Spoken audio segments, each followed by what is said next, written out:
Hello friends, this is Sharad Singh Rathore. Very good morning. और complex number part 2 video हम लेके आए हैं, जिसमें आज हम पढ़ने वाले हैं डी मूवर्स थ्योरम को। ठीक है, यहाँ पर हम डी मूवर्स थ्योरम के सारे कॉन्सेप्ट जो बीएससी से रिलेटेड हैं, ठीक है, वो पढ़ेंगे। उससे रिलेटेड डायरेक्ट रिजल्ट्स जो होंगे वो पढ़ेंगे, और जो शॉर्ट ट्रिक होंगे रिलेटेड वो सारा हम पढ़ने वाले हैं। जो भी आपका टीजीटी पीजीटी एलटी में जो खूब आता है वो सारा हम यहाँ पर पढ़ेंगे।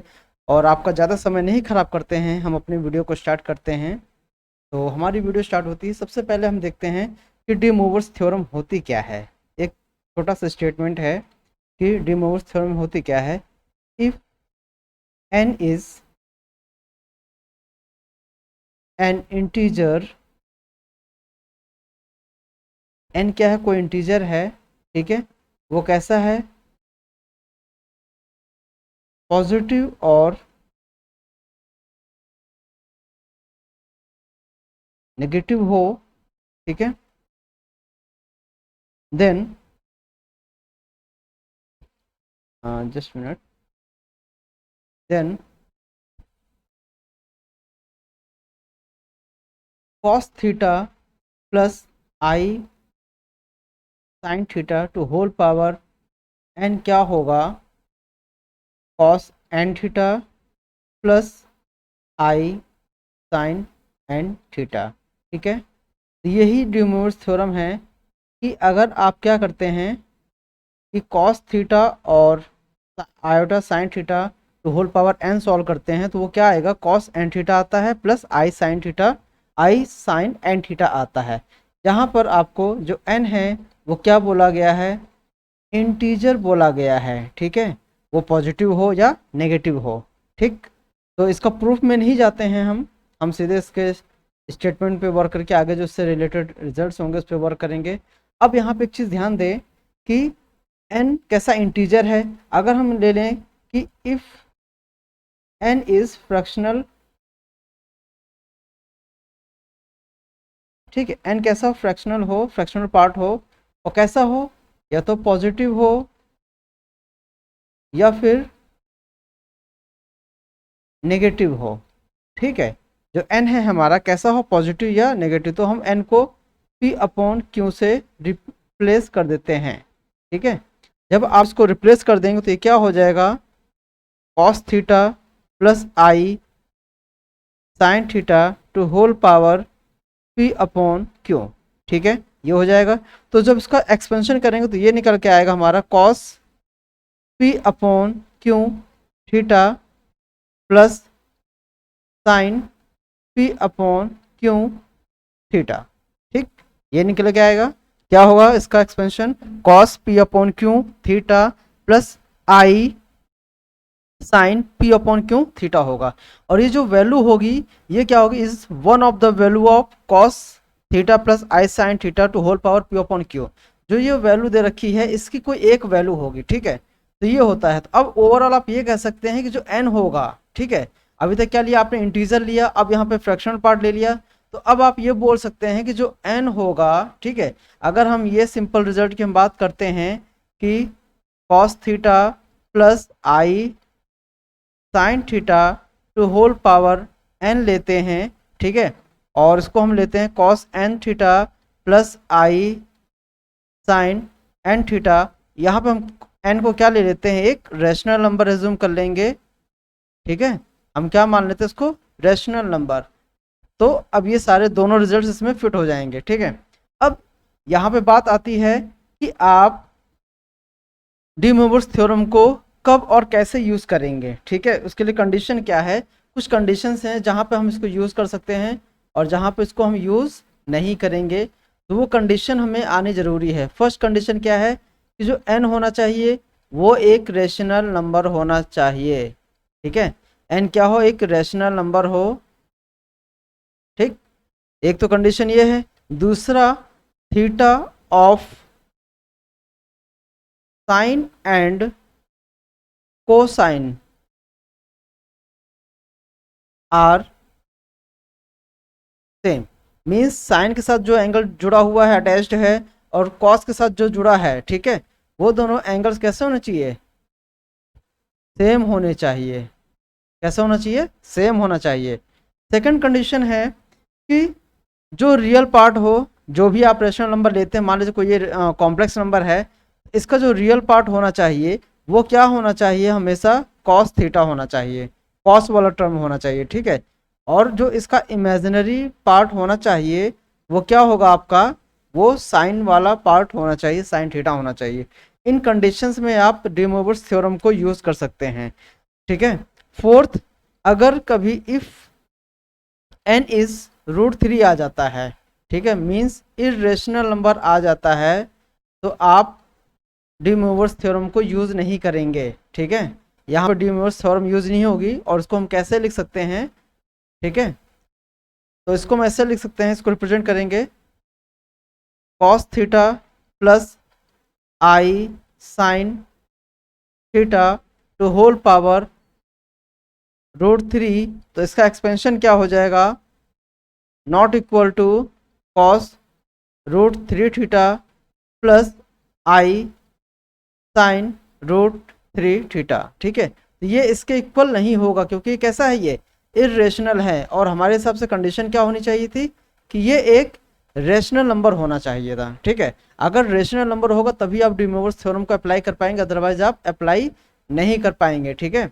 नेक्स्ट पॉइंट की बात करते हैं कि अगर कभी ये ऐसा आ जाता है cos theta plus i sine phi आ जाता है, टू होल पावर n है, ठीक है, तो इसमें भी आप डी मोवर्स थ्योरम को अप्लाई नहीं कर पाएंगे, और ये होगा cos n theta plus i sign n phi, ठीक है। तो ये रिजल्ट को भी अप्लाई आप नहीं कर सकते हैं, क्लियर है।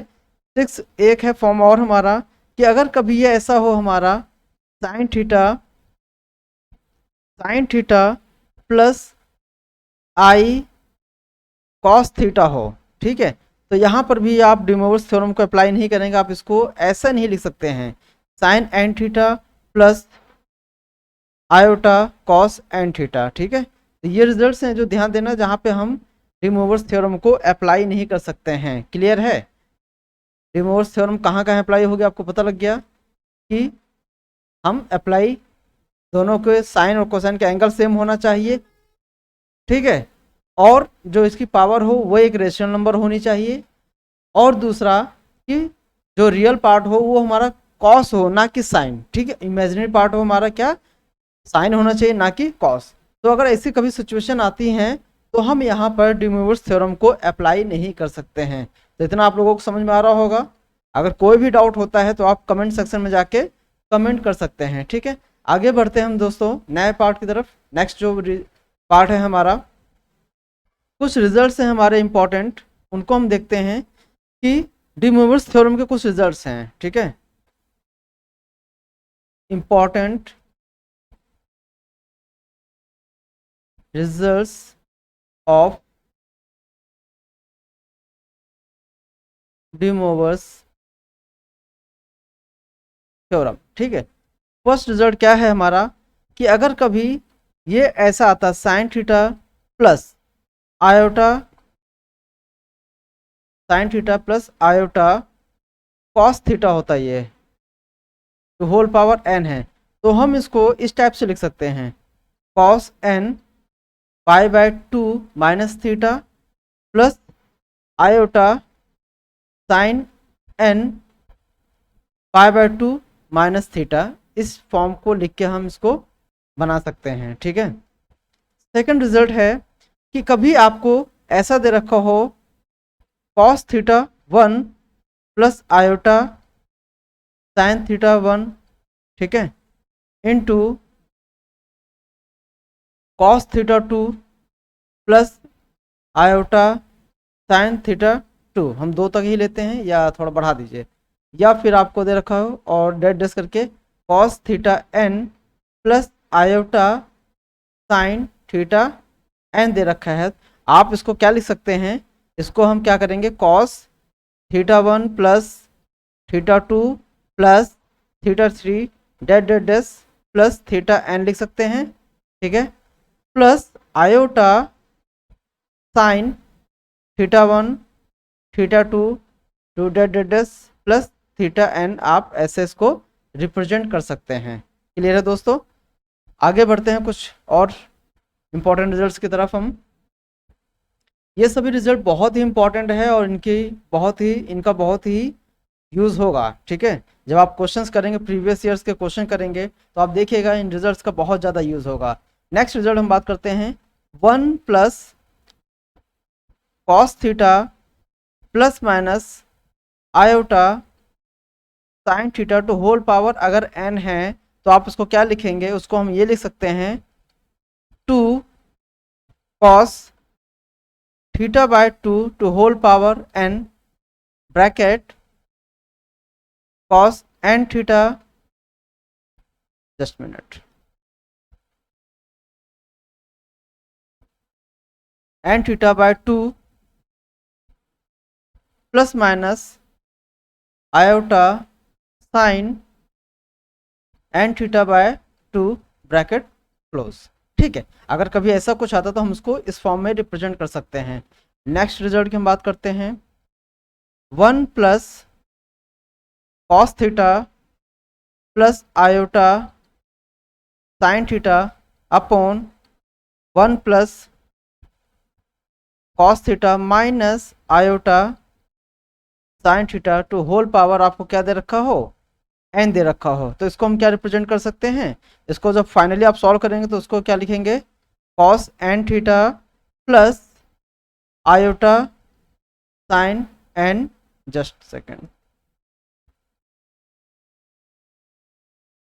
n theta. क्लियर है। नेक्स्ट हम बात करते हैं और आगे बढ़ते हैं रिजल्ट्स की तरफ। तो ये हो जाएगा 1 plus sine theta plus iota cos theta upon 1 plus sine theta minus iota cos theta to whole power n, ठीक है। ये आपको दे रखा तो इसको हम रिप्रेजेंट करेंगे क्या, कॉस n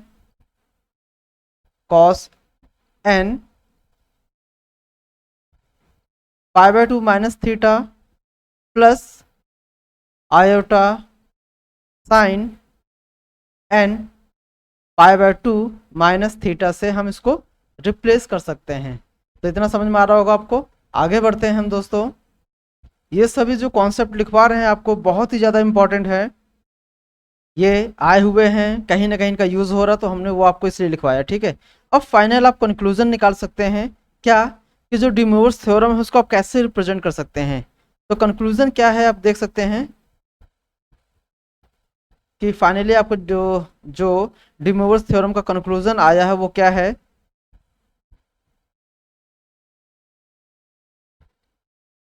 कि आप क्या कर सकते हैं कि जो कॉस थीटा है minus i sine theta to whole power अगर n है तो इसका रिजल्ट क्या होगा, तो इसका रिजल्ट होगा हमारा क्या, cos n theta minus iota sine n theta, ठीक है। या फिर कभी आपको ऐसा दिया हो cos theta plus iota sine theta to whole power minus n, okay. आपको क्या दे रखा है, माइनस n दे रखा है, ठीक है। तो आप उसको कैसे रिप्रेजेंट कर सकते हैं, आप उसको रिप्रेजेंट करेंगे cos n theta minus iota sine n theta. Clear है। थर्ड फॉर्म हम बात करते हैं कि कभी आपको दे रखा हो cos theta minus iota sine theta to whole power minus n, आपको ऐसा दे रखा हो तो आप उसको क्या रिप्रेजेंट करेंगे, cos n theta plus iota sine n theta. तो ये कुछ रिजल्ट्स हैं जो आपने पूरा पढ़ा है, उसके कंक्लूजन के उसके आधार पे ये आप निकाल पाएँ कि हम अगर ऐसा ऐसा कोई फॉर्म आता है तो उसको हम इस फॉर्म में रिप्रेजेंट कर सकते हैं। तो यहाँ तक आप लोगों को समझ में आ रहा होगा। अगर कोई भी आपको दिक्कत है या कोई भी डाउट होता है तो आप कमेंट सेक्शन में जाके कमेंट कर सकते हैं, और आपको हमें टाइम देना पड़ेगा, तभी आप सोचें कि आप फर्स्ट लाइन या 1-2 मिनट की वीडियो देख के आप इसका अंदाज़ा लगा पाएँ कि क्या मटेरियल है, कैसा मटेरियल है, तो वो नहीं लगा सकते हैं आप। तो आप थोड़ा सा टाइम देंगे तभी आपको हम शॉर्ट ट्रिक और इसके जो रिलेटेड मटेरियल है टेस्ट क्वालिटी का वो आपको हम प्रोवाइड करा सकते हैं। तो आपको वीडियो पूरा देखना पड़ेगा, तभी आप अंदाज़ा लगा सकते हैं। आगे बढ़ते हैं, चलिए। If z equal x plus iota y is any complex number and their polar form is r cos theta plus iota sine theta. अगर कोई कॉम्प्लेक्स नंबर आपको दे रखा है z equal x plus i why they रखा है, और जिसका पोलर फॉर्म आपको क्या दे रखा है, आपको पोलर फॉर्म दे रखा है r cos theta plus iota sine theta दे रखा है, ठीक है। तो वहाँ पे कुछ उसके रिजल्ट्स होंगे जो हम देखें क्या क्या रिजल्ट्स हैं, कि अगर ऐसा कभी आता है तो हम उस जगह पर क्या क्या यूज़ करेंगे। फर्स्ट पॉइंट होगा हमारा कि जो कॉम्प्लेक्स नंबर है उसको हम कैसे रिप्रेजेंट कर सकते हैं, r dot e to power i theta, ठीक है। r dot e to power i theta, जहाँ पर r क्या है, r आपका क्या होता है, modulus x square plus y square, ठीक है। पहले आप पढ़ चुके हैं तो इनको ज़्यादा एक्सप्लेन करने की कोई नीड नहीं है। आगे हम बात करते हैं, अगर आपको कभी ऐसा दे रखा z टू पावर 1/n, ठीक है, तो आप इसको कैसे रिप्रेजेंट करेंगे। एक तरीके से अगर ध्यान दें तो हम इसको कैसे करेंगे, r to power 1/n into i to power e to power i 2m just second 2m pi plus theta upon n, 2m pi plus theta upon n, ये आ जाएगा आपका। क्लियर है इतना, ठीक है। जहाँ पर जो m है हमारा वो क्या होगा, 0 होगा, 1 होगा, 1 होगा, 2 होगा, 3 टू डेट्स n-1 हो सकता है, ठीक है। तो अब अगर हम इसको चेंज करें, ठीक है, तो ये हो जाएगा 1/r टू पावर n हो जाएगा, ठीक है। और इसको हम पोलर फॉर्म लिखना चाहें तो कैसे लिखेंगे, cos 2m pi plus theta upon n plus iota just second iota sine 2m pi plus theta upon n, और ये हमारा ब्रैकेट क्लोज। ओके, यहाँ तक क्लियर है। अगर अब हम यहाँ पे इसके जो n रूट हैं वो अगर कैलकुलेट करना चाहें यहाँ पर, ठीक है, अगर मान लेते हैं आपकी जो रूट्स हैं वो कैलकुलेट करना चाहते हैं, मान लेते हैं आप पहला रूट कैलकुलेट करना चाहते हैं, ठीक है, तो यहाँ पर z1 है। अब ध्यान दें कि जब आपको हमने बेसिक ये इसका जो जनरल रिजल्ट दिखवाया था वहाँ पे क्या था कि r to power 1/n into e to power i sine i e to power i 2m pi plus theta upon n, ठीक है, जहाँ पर m की जो वैल्यू है वो कैसे स्टार्ट हो रही है, 0 1 2 3 2 n-1। तो हम जैसे ही ये वैल्यूज z1 में रखेंगे, जब z1 में रखेंगे तो आप पहली वैल्यू m की क्या लेंगे, 0 लेंगे, तो ये क्या निकल के आएगा आपका r to power 1/n e to power i, और 0 रखेंगे तो 0 क्या हो जाएगा आपका, ये पोर्शन 0 हो जाएगा, तो क्या निकल के आएगा, थीटा अपॉन n, ठीक है। अगर आप z2 कैलकुलेट करते हैं तो वो क्या होगा, r to power 1/n into i, और अब m की वैल्यू क्या रखेंगे, आपको 1 रखेंगे, तो ये क्या हो जाएगा 2 पाई प्लस थीटा अपॉन n हो जाएगा, ठीक है। सिमिलरली अगर आप z3 कैलकुलेट करते हैं तो वो हो जाएगा r to power 1/n into e i, अब m की वैल्यू 2 रखेंगे तो ये हो जाएगा 4 पाई प्लस थीटा अपॉन n, ठीक है। इस टाइप से आप इसके जो रूट्स हैं z1 z2 z3 वो कैलकुलेट कर सकते हैं। क्लियर है इतना।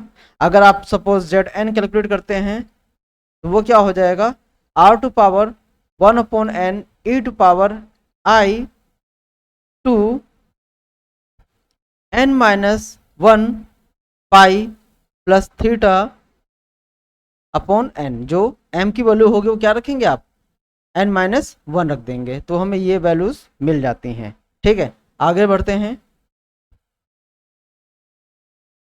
ये सब मोस्ट इम्पॉर्टेंट कॉन्सेप्ट हैं, ठीक है, जो आपके UP TGT PGT UP LT grade कहीं ना कहीं आए हुए हैं, तो इनको बहुत ज़रूरी है कि आप इनको ध्यान दें, ठीक है। अब आगे आता है if z equal x plus i y is any complex number and their polar form is r cos theta plus iota sine theta, ठीक है। तो अब हम बात करते हैं, वहां n रूट था, ठीक है, अब यहाँ nth रूट की हम बात करते हैं, ठीक है। तो सिचुएशन वही है पूरी, कुछ भी चेंजेस नहीं, बस थोड़ा सा में ध्यान देना होगा, कंडीशन वही है, या फिर चाहे तो आप जो प्रीवियस पॉइंट है उसी में इसको इंक्लूड कर सकते हैं, इस पॉइंट को भी, ठीक है। तो एक सेकंड,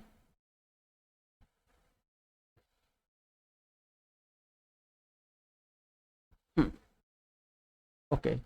तो आपका जो पॉइंट था सेकंड पॉइंट तक हो गया था। नेक्स्ट क्वेश्चन में थर्ड पॉइंट हम लिख लेंगे। थर्ड पॉइंट क्या बोलता है कि जितने भी ये हमारे रूट्स आए हैं, ठीक है, कि z1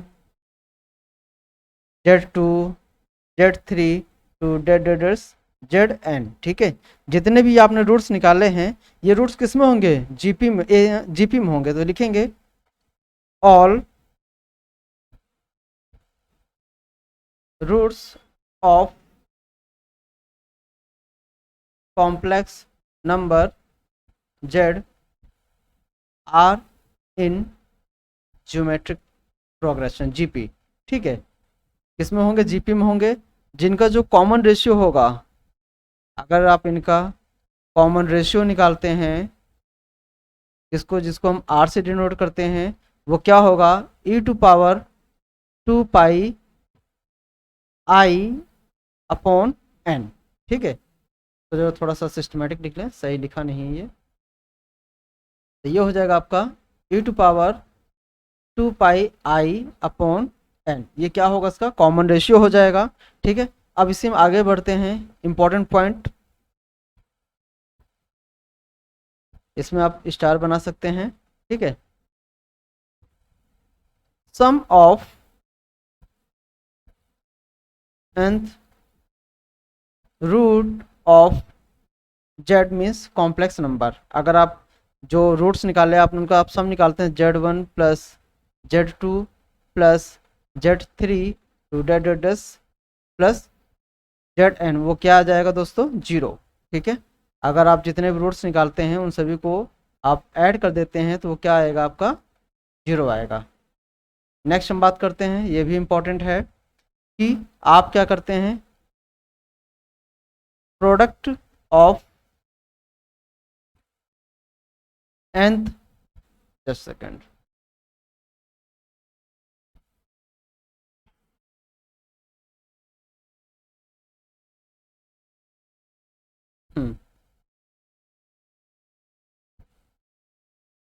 product of nth root of z, अगर आप ये निकालते हैं z1 into z2 into z3 into z4 to zn निकालते हैं, तो वो हमारा किस पे डिपेंड करता है, कि जो n है, ठीक है, n के नेचर पे डिपेंड करेगा कि n का नेचर है क्या, ठीक है। अगर इसका आंसर z आता है तो आप बोलोगे n is odd number, n is odd number, ठीक है। आप इस सीरीज को सॉल्व करोगे, इसको मल्टीप्लाई करोगे, अगर आंसर आपको क्या आता है, z आता है, तो आप बोलोगे क्या, कि जो n है, नंबर ऑफ टर्म्स जो थे, नंबर ऑफ रूट्स जो थे, वो क्या था, ऑड था। और दूसरा, अगर ये आंसर आपको माइनस z आता है तो आप बोलोगे कि n इज इवन नंबर, जो नंबर ऑफ रूट्स हैं जिनको आप मल्टीप्लाई कर रहे हैं वो कैसा, इवन नंबर का होगा, ठीक है। ये ध्यान दीजिएगा कि अगर जो नंबर ऑफ रूट्स हैं वो ऑड नंबर है तो आप उनको जब मल्टीप्लाई करोगे तो आपका आंसर क्या आएगा, सिंपल कॉम्प्लेक्स नंबर ही आ जाएगा जो आपने लिया था, ठीक है, जेड ही आ जाएगा। अगर आपने क्या किया, इवन नंबर्स रूट्स को आपने मल्टीप्लाई किया तो जो आंसर आएगा आपका वो क्या होगा, माइनस का जेड होगा, वही कॉम्प्लेक्स नंबर आएगा लेकिन क्या होगा, माइनस साइन के साथ में आएगा, ठीक है। ये सब कॉन्सेप्ट बहुत ही इंपॉर्टेंट है। नेक्स्ट पॉइंट की हम बात करते हैं। कौन सा पॉइंट है जरा देख लें, 6 पॉइंट, ओके। ये भी इंपॉर्टेंट है, जिनमें स्टार लगा रहे हैं। अब हम क्या करते हैं, sum of nth root of z having power p। क्या बोला ये कि आपने सभी रूट्स को सम किया जिनकी पावर क्या है, p, ठीक है। ऐसा करके आपने सभी को ऐड किया और फाइनल जो टर्म निकली आपकी ZP/n। तो इसका आंसर क्या होगा, इसका भी आंसर हमारा दो कैटेगरी में डिवाइड करेंगे हम, ठीक है। ठीक, if P is multiple of n, ठीक है। जो P है, ये जो P है और ये जो n है, ठीक है, ये n और ये P अगर दोनों मल्टीपल हैं, ठीक है, तो आपका जो आंसर होगा वो क्या होगा दोस्तों, आपका आंसर होगा n, ठीक है। If P is not multiple of n, तो जो आंसर होगा वो हमारा क्या होगा, वो हमारा होगा आंसर 0, ओके। ध्यान दीजिए कि आपने क्या किया, जो nth रूट है उनको सम किया और जो रूट्स हैं उनकी पावर क्या है, p है। z1 to power p, z2 power तो p, z3 to power p, ऐसे करके सभी को ऐड किया तो आपने देखा कि उनका आंसर दो पार्ट्स में डिवाइड हो रहा है। पार्ट्स क्या क्या है, अगर जो p है, p अगर n का मल्टीपल है, ये जो p है हमारा n का मल्टीपल है तो आंसर क्या आएगा, n, जो भी नंबर ऑफ टर्म्स होगा वही आंसर आ जाएगा। अगर p n का मल्टीपल नहीं है तो आपका आंसर क्या आएगा, 0 आ जाएगा, ओके फ्रेंड्स। तो ध्यान दीजिए, ये कॉन्सेप्ट बहुत ही इंपॉर्टेंट है, इनको बस आपको ध्यान से देखते जाना है और नोट करते जाना है। नेक्स्ट हम पॉइंट की बात करते हैं 7, okay. If and root of z represent vertices of equilateral triangle, ठीक है, and circle passing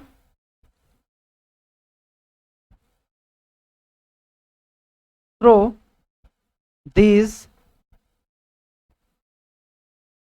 vertices, means हुआ कि कोई ट्रायंगल है, ठीक है, आपने ये ट्रायंगल जो नोट कर लिया जो कैसा है, इक्विलेटरल है नेचर में, ठीक है, और जो इनके वर्टेक्स हैं Z1 है, Z2 है और Z3 है। एक आपने क्या किया, सर्कल ड्रॉ किया, ठीक है, जो इन वर्टेक्सेस से पास हो रहा है, थोड़ा सा डायग्राम समझ लीजिएगा, ठीक है। और तो जो सर्कल ये पास हो रहा था, अब इसमें दो पॉइंट आएंगे, एक तो सेंटर ऑफ सर्कल आप किसको बोलोगे, ठीक है, दूसरा आप बताओगे कि रेडियस क्या होगी, ठीक है। तो सेंटर ऑफ सर्कल आप क्या बोलोगे, ओरिजिन को बोलोगे, ठीक है, तो मीन्स वो तो आपको पता ही 0 0 आ जाएगा। रेडियस क्या हो जाएगा, मॉडुलस ऑफ रूट्स, जो रूट्स होंगे उनके मॉडुलस के इक्वल हो जाएगा। क्लियर इतना, आगे हम बात करते हैं। परेशान मत होइएगा, ये जितने भी कॉन्सेप्ट लिखवा रहे हैं अभी जब आप प्रीवियस ईयर्स क्वेश्चन करेंगे तो वहाँ पे इनकी प्रैक्टिस हो जाएगी क्वेश्चंस की, ठीक है। तो पहले आप इन कॉन्सेप्ट को कंप्लीट कर लीजिए और फिर इनके हम जो क्वेश्चंस हैं रिलेटेड इनसे वो सारा हम करा देंगे, ठीक है। तो आप इतना नोट करिए पहले। नेक्स्ट हम बात करते हैं प्रॉपर्टी 8, एक तरीके से बोल सकते हैं। अब यहाँ पे लेते हैं कि if Z1 Z2 and Z3 are vertices of triangle। Previous वाले में इक्विलेटरल ट्रायंगल था, ठीक है, और यहाँ पर ये सिंपल ट्रायंगल दे रखा था और आपको बोला गया है Z1 Z2 और Z3 क्या है, ये आपके कॉम्प्लेक्स नंबर हैं C, ठीक है, ये मान लेते हैं। तो अब यहाँ पर कुछ अगर ऐसा दे रखा तो कुछ पॉइंट्स आते हैं कि पहला पॉइंट क्या होगा, सेंट्रोइड ऑफ ट्रायंगल क्या निकालेंगे आप, सेंट्रोइड, जस्ट सेकेंड,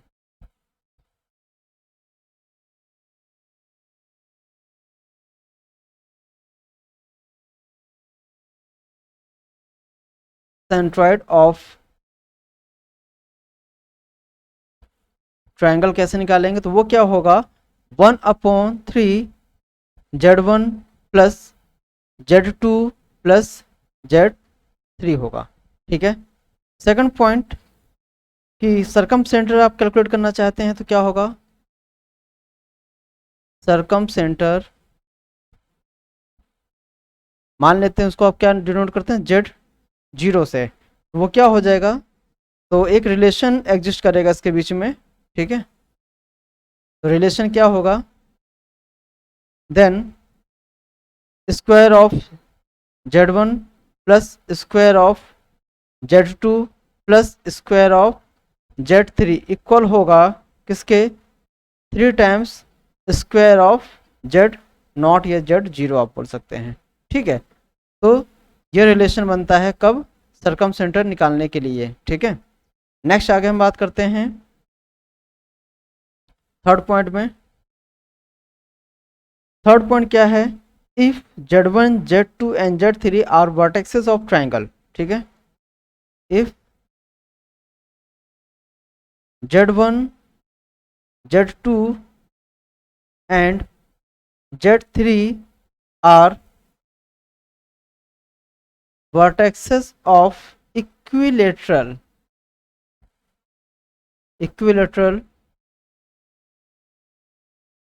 ट्रायंगल, ठीक है। एक इक्विलेटरल ट्रायंगल के वर्टेक्सेस हैं तो इनमें एक रिलेशन बनेगा, then square of Z1 plus square of Z2 plus square of Z3 equal होगा किसके, Z1 into Z2 plus Z2 into Z3 plus Z3 into Z1। तो ये एक रिलेशन एग्जिस्ट करेगा, ठीक है।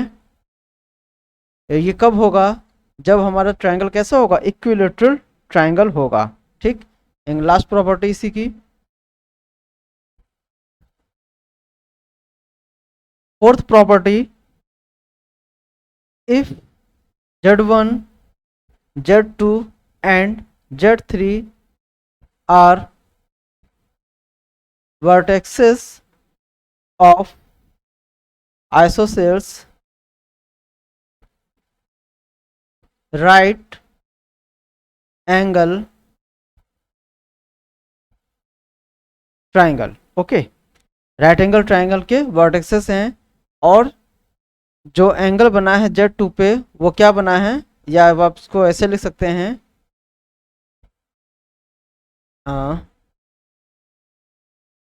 राइट एंगल एट Z2 पे राइट एंगल बना हुआ है, तो क्या रिलेशनशिप एग्जिस्ट करेगी, square of Z1 plus square of Z2 plus square of Z3 equal होगा 2 times Z2 plus bracket Z1 plus Z3। तो ये रिलेशन इसमें बनता है, ओके। ये सभी रिलेशन बहुत ही इंपॉर्टेंट हैं, ठीक है। आपको नॉर्मल किताबों में नहीं मिलेंगे ये, तो ध्यान दीजिए इनको, नोट करते रहिए। साथ साथ में आपको कॉन्सेप्ट और ट्रिक्स लेने के लिए वीडियो पे टाइम देना होगा, तभी आप कोई कॉन्सेप्ट मिल सकता है। अगर आप सोचते हैं कि हम स्टार्टिंग में ही 1-2 मिनट वीडियो देख के अंदाज़ा लगा ले क्या पढ़ाने वाले, तो वो गलत है।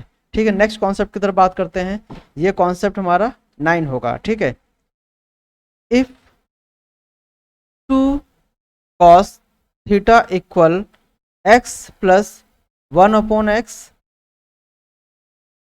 And 2 cos phi equal y plus 1/y दे रखा है। ठीक है, ये बहुत ही इंपॉर्टेंट रिजल्ट है और ये आपका टीजीटी में कई बार आ चुका है। ठीक है, फर्स्ट क्या हो सकता है इसमें, क्या क्वेश्चन पूछते हैं, x to power m upon y to power n plus y to power n upon x to power m। तो ये क्या होता है, सिंपल 2 cos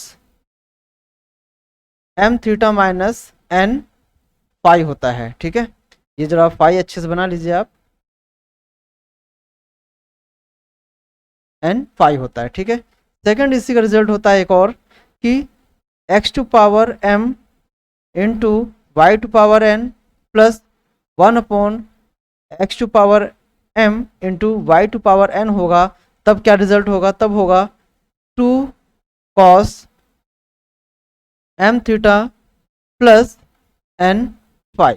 ये दोनों ही क्वेश्चन हैं जो कई बार पूछे गए हैं, टीजीटी और पीजीटी दोनों में ही हैं, और यूपी एलटी ग्रेड में भी पूछा गया था ये। तो आगे बढ़ते हैं, इंपॉर्टेंट कॉन्सेप्ट है, इसको आप चाहे तो मोस्ट इंपॉर्टेंट मार्क कर दें, कई बार ये क्वेश्चन पूछा गया है। ठीक है, नेक्स्ट आगे हम बात करते हैं, सॉरी, कॉन्सेप्ट में ही अभी हम चल रहे हैं, ये भी इम्पॉर्टेंट है।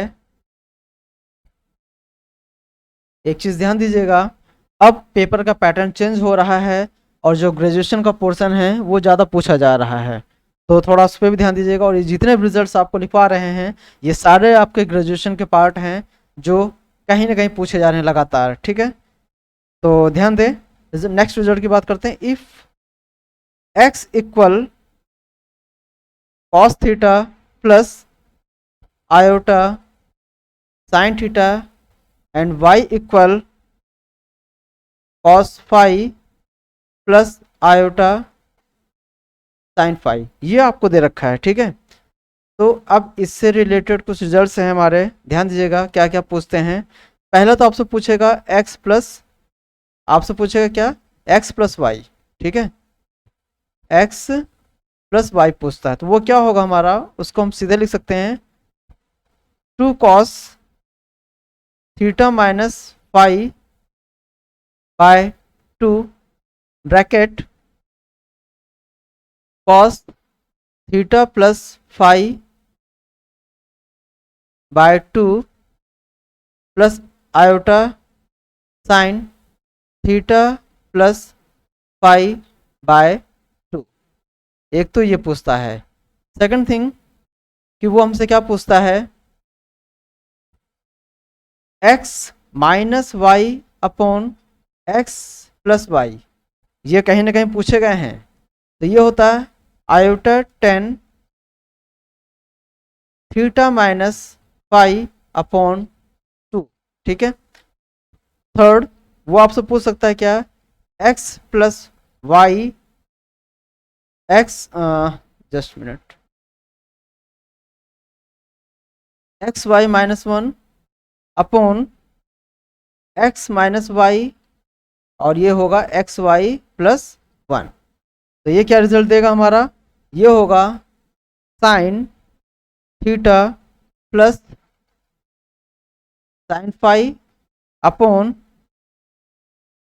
Sign theta minus sine phi. ठीक है, तो ये कुछ इंपॉर्टेंट रिजल्ट्स हैं जो बहुत ज़्यादा पूछे जाते हैं, और ये सब बीएससी से रिलेटेड हैं। और आप पेपर का झुकाव देख रहे हैं कि धीरे धीरे चेंज हो रहा है, अब इंटरमीडिएट ज़्यादा नहीं पूछता है, वो क्या करता है बीएससी से रिलेटेड हमसे क्वेश्चन पूछ लेता है, तो हमें वो भी आना चाहिए। नेक्स्ट रिजल्ट की बात करते हैं, तो रिज़ल्ट आपका शायद ये 11 होगा हमें लग रहा, 9 10, ठीक है। ये आपका रिजल्ट नंबर 10 होगा, ठीक है। ये मोस्ट इंपॉर्टेंट है, कई बार क्वेश्चन पूछा गया। फर्स्ट है आपका a plus iota b to whole power, थोड़ा सही से लिख दें इसको,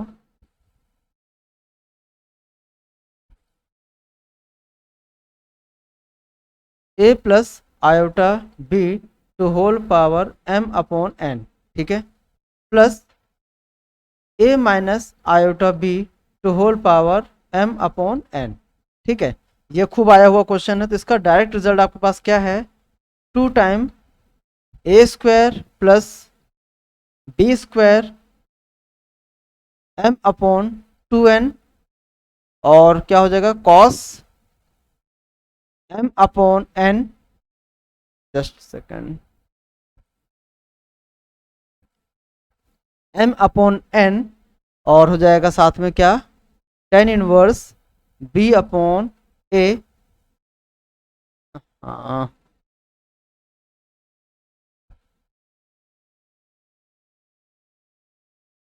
ये हो जाएगा हमारा। सेकंड रिजल्ट इससे रिलेटेड है, 1 plus iota to whole power n plus 1 minus iota to whole power n, तो इसका रिजल्ट क्या होगा, 2 to power n by 2 plus 1 into cos 1 upon 4 n pi, ठीक है। ये कुछ इंपॉर्टेंट रिजल्ट्स हैं जो खूब पूछे जाते हैं। आगे बढ़ते हैं हम।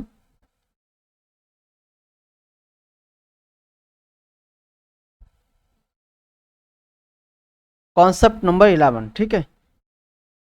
इफ ए बराबर आपको दे रखा हो क्या, cos alpha plus iota sine, just second, alpha ही आएगा, वो गलत लिख दिया,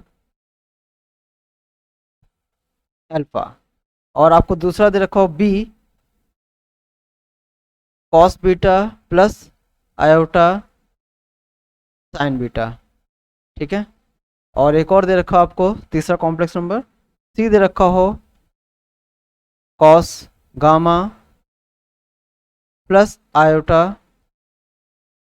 साइन गामा, ये तीन दे रखे हो आपको। तो वहां पे आपसे क्या पूछता है, वो हमेशा a b upon c plus c upon a b, तो ये होगा हमारा क्या रिजल्ट, इसका value 2 cos alpha plus beta minus gamma, ठीक है।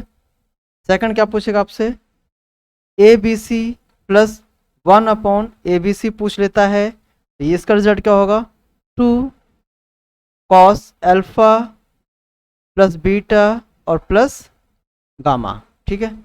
थर्ड आपसे अगर पूछता है a to power p b to power q c to power r plus 1 upon a to power p b to power q c to power r, तो ये क्या हो जाता है हमारा, 2 cos p alpha plus q beta plus r gamma, ठीक है। ये होता है इसकी वैल्यू। नेक्स्ट हम बात करते हैं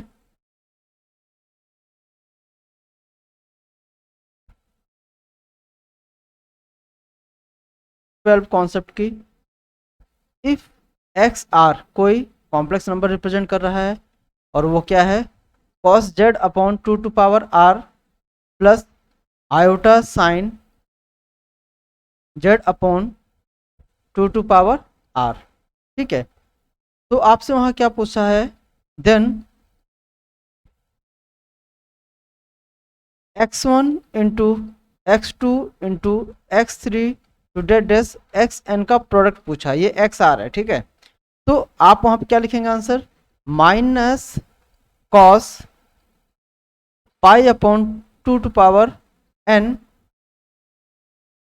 plus I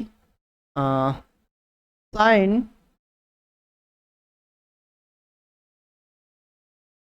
pi upon 2 to power n, ठीक। ये तो n तक था, अगर यही हमारा क्या हो, इनफाइनाइट हो, ठीक है, तब क्या आंसर आएगा हमारा, -1 होता है। ठीक, आगे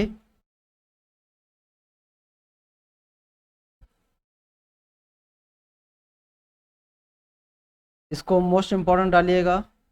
इफ ओमेगा बी एनी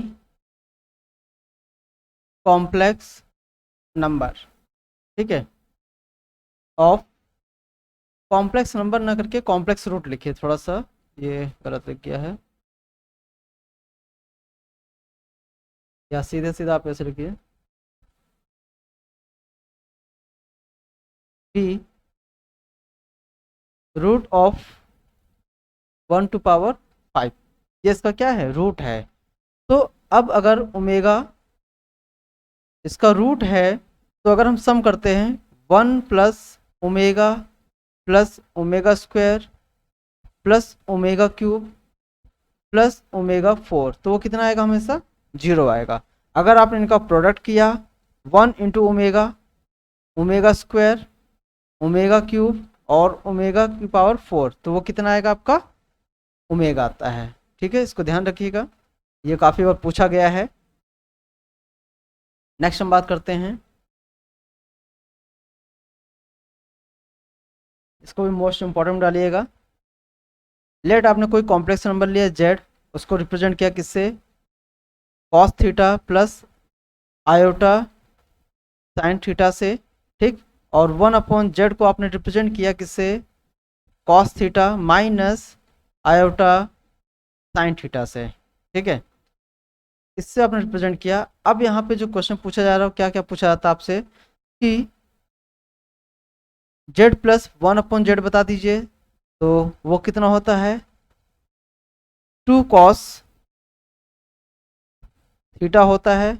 अगर आपसे ये पूछ लिया z⁴n प्लस 1/z⁴n, तो क्या होगा, 2 कॉस, जो भी n है वही हमारा n थीटा हो जाएगा। ठीक है, थर्ड अगर आपसे पूछा z माइनस 1/z पूछा, तो वो क्या होगा, 2i साइन थीटा होता है।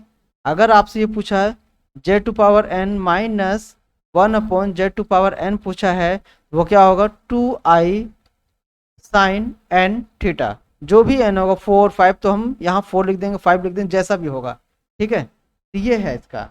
आगे हम बात करते हैं एक और इम्पोर्टेंट रिजल्ट की, लास्ट है ये रिजल्ट्स में हमारा, तो जहाँ इतना पढ़ा एक छोटा सा रिजल्ट और देख लीजिए। आपको बोला है if cos alpha plus cos beta plus cos gamma, ठीक है, हाँ थोड़ा सा हैंड राइटिंग दिक्कत कर रही है, फिर से लिख देते हैं, cos, second, cos alpha plus cos beta plus cos gamma equal होगा किसके, sine alpha plus sign beta plus sign gamma के, और ये किसके इक्वल है, पूरा हमारा 0 है। ठीक है, तो फर्स्ट रिजल्ट क्या आएगा हमारा इसमें हमारा फर्स्ट रिजल्ट आता है cos 2 alpha plus cos 2 beta plus cos 2 gamma equal होगा साइन 2 अल्फा के साइन 2 बीटा और sine, just second, sine 2 gamma, और ये भी क्या होगा, 0 होगा। एक तो ये रिजल्ट है। दूसरा अगर आपसे ये पूछा जाता है cos square alpha plus cos square beta plus cos square gamma, तो उसकी वैल्यू क्या होती है, 3/2 होगी। थर्ड रिजल्ट अगर आपसे ये पूछा जाता है sine square alpha plus sine square beta plus sine square gamma.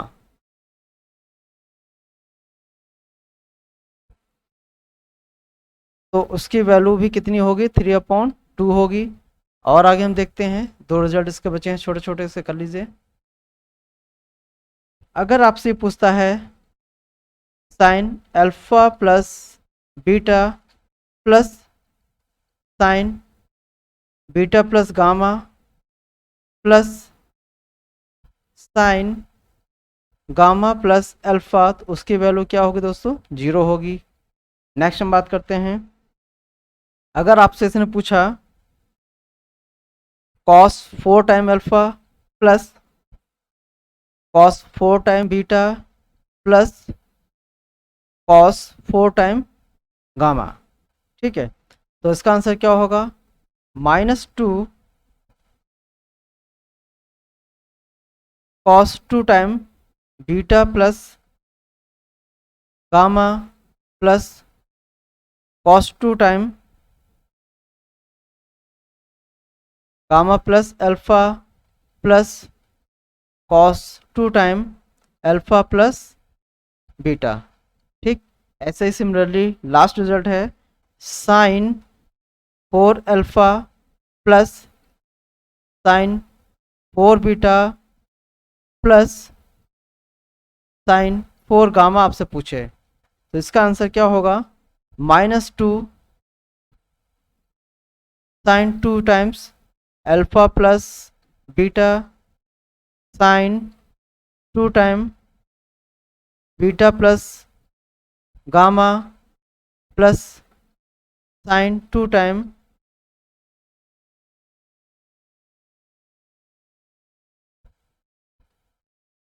Gamma plus alpha.